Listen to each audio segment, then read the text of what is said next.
action of the day in Daytona.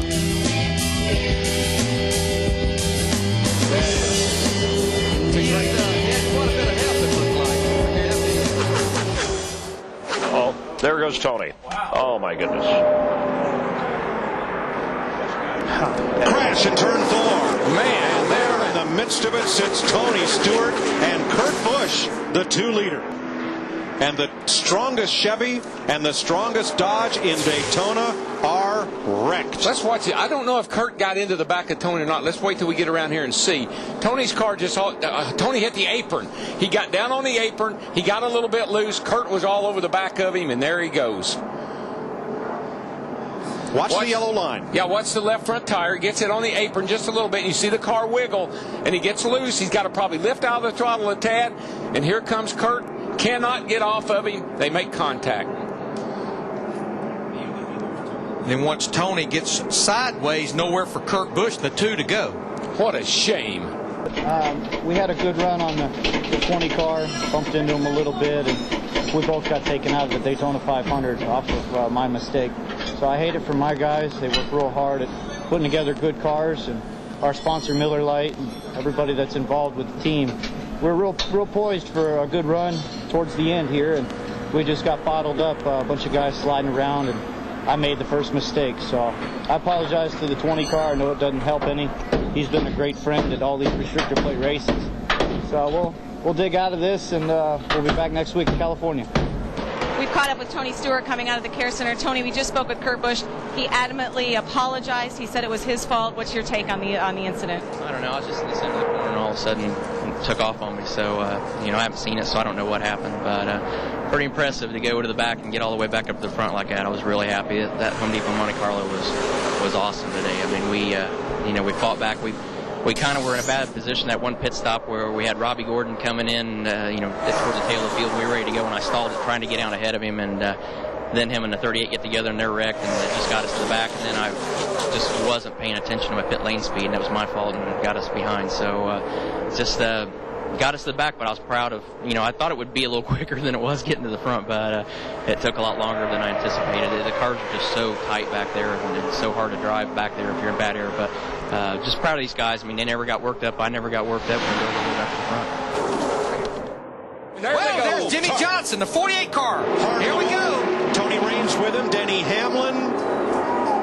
That was inevitable. It had to happen. You can't be this late in the race and be bunched up like that and not have trouble.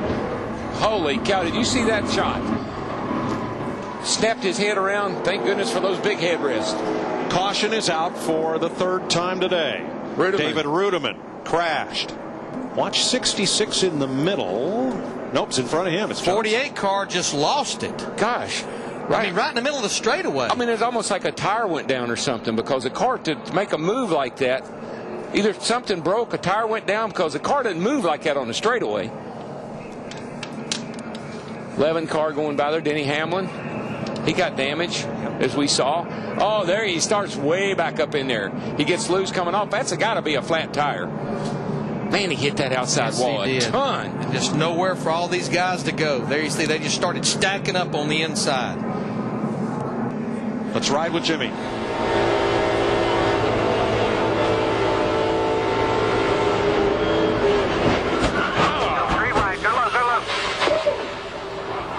Middle of it. Oh, nowhere for these guys to go. That makes. That's David Rudiman. Here's David Rudiman.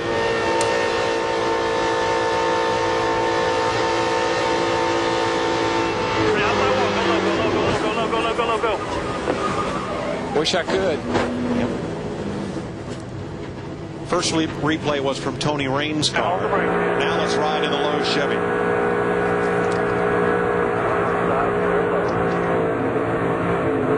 I don't think a tire went down. I never heard anything. I think he just got loose. Guys, we got big loose. Got up the wall. You all right, Jimmy? Jimmy Johnson, it's been an up and down week for you, and it ends on a down note. You are not going to be able to defend your Daytona 500 title. Yeah, that's definitely disappointing. These guys work so hard at Hendrick Motorsports.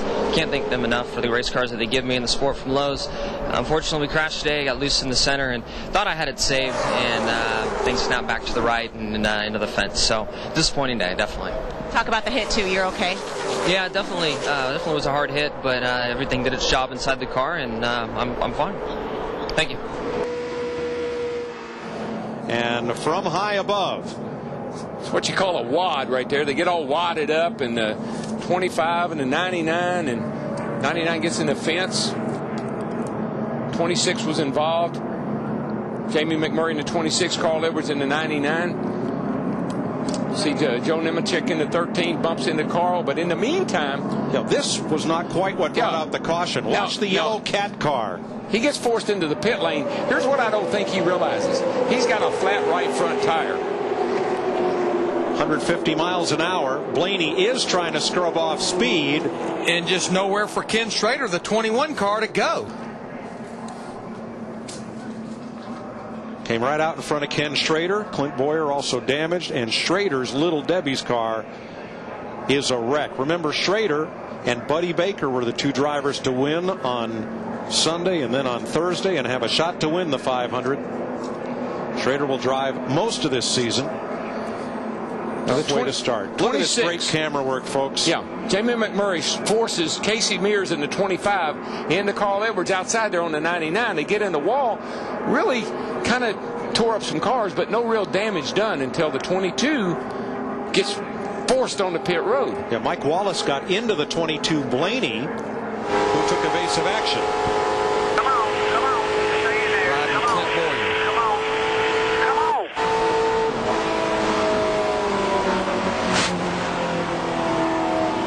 Back off there, Rick. Our DirecTV cam giving you those pictures from Clint Boyer's car. Nobody's going to lift now. There's just 4.5 laps to go in the Daytona 500. What do you think? Oh, there's a car in trouble. Jamie McMurray, the 26 car, bounces off the outside wall. And around they go. Ricky Rudd, the 88 car. Caution will be out. Dale Earnhardt Jr.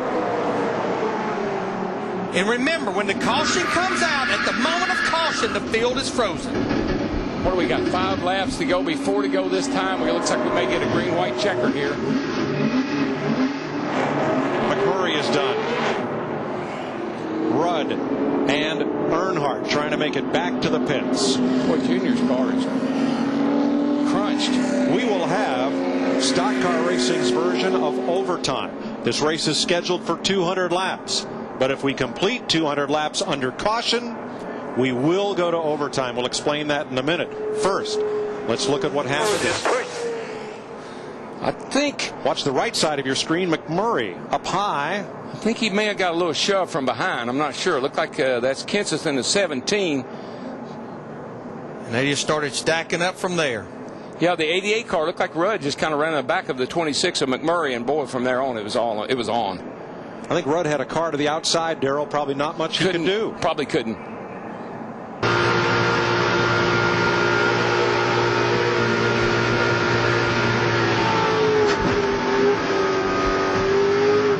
All you can do is drive and hope that a hole opens up. There's no stopping. You drive it to the bitter end. We were coming off 2, and I just saw sparks on the wall. I couldn't see what was happening in front of me. I was tucked in behind 88, and I guess some guys were reckoning me and 88. I ran 88 into it, but we couldn't really stop for it, so it just took us out. I know you're trying to tell your spotter to tell Martin Truex, your teammate, that if he could find somebody a little stronger to go with it, are you guys going to change up your engine package possibly when you go to Talladega? I would like to. We didn't bring a good bullet to the fight. You know, we didn't have everything we needed to have. We're normally a lot better than this, and it was very frustrating to try to get out there and make things happen, and the car just wouldn't cooperate. But I made some moves too. I mean, it wasn't all the race car there at the end. I wasn't making good moves, and everybody was 3 wide. You didn't know which lane to be in, and it seemed like everywhere you went, it was the wrong lane. But just frustrating. We've had really, really good stuff down here. We need to look back, and we need to just, Yates is still running great with what they have, and it's probably because they're doing the same thing they've been doing all these years, and we used to really be good, and I think that if we look back and try to get our motors back in that power range and those RPMs that we used to run would be better, but we ran a little more RPMs this weekend with a higher package, and it just didn't work for me. Well, right now the biggest thing is, Chris, everybody has got an opportunity to kind of catch their breath, take another deep breath, and get ready for these final 3 laps. And I promise you right now, we'll be nail-biting. These teams, this is the 2 laps these guys have been working for all winter long and for months even before the 2006 season ended. Martin, Busch, Biffle, Gilliland, Sadler, green flag. I don't believe you can wait very long, Larry. I believe if you're going to make the move, you got to make it quick. I don't think you can wait too long. If they're going to get him, they need to jump to the outside right away. Now, when these guys on the outside, when they get side by side with these other cars, they're done. We're coming to the white flag. It's up to the 5 of Kyle Busch. How long can he wait if he's going to go? Still single file. White flag, 1 lap to go. To the white, man. Coming to the white. Single file behind him. Front 4, single file. Here they go. They got to go. They got to get Mark moved. They got to move him somehow. Gets back to that yellow line right around the bottom, all the way through turn 1 and 2. Mark Martin is driving the race of his life. And there's nobody that's better at holding people off at Daytona. And Kyle Busch lagged back a little bit. Is he going to get help? Is he going to come? He's looking. Back behind you. He almost squeezed Harvick into the wall, and here comes Harvick, the 29, with Matt Kenseth. Oh, Mark got loose. Mark got loose. And Harvick's getting a run off turn 4. It's going to be a drag race all the way back to the start-finish line. No caution. They're side by side, right to the line. Big crash. Here they come. Checkered flag. Harvick.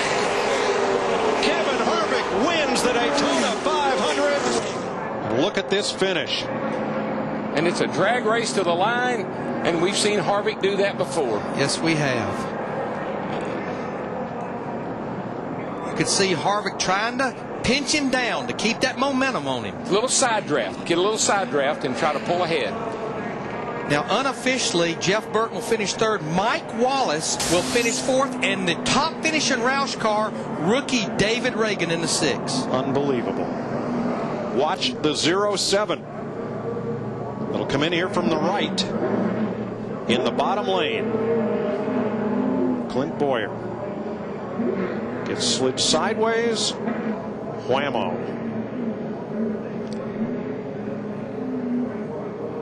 And he'll cross the start-finish line unofficially upside down in the 18th position.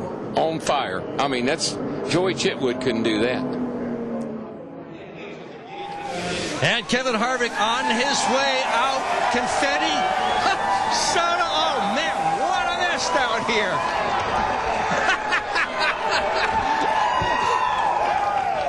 Hey Kevin, where did you get that head of steam at the end of the race to win the Daytona 500? Well, I had Jeff Burton behind Matt Kenseth, and Kenseth just pushed the hell out of me there. This Shell Pennzoil Chevrolet got a little hot. We had to come in and take some tape off. We had a hole in the nose, and man, my go-kart experience over the winter paid off because I didn't let off the floor, and we just kept hitting things in the wall and just bouncing off everything. But man, this is a Daytona 500. Can you believe it? That was just. Do you believe it? I can't believe it. I mean, we were 30-something there with 15 laps to go, and we came up through there. But just got to thank Richard and Todd Berry and all these guys just for an awesome race car.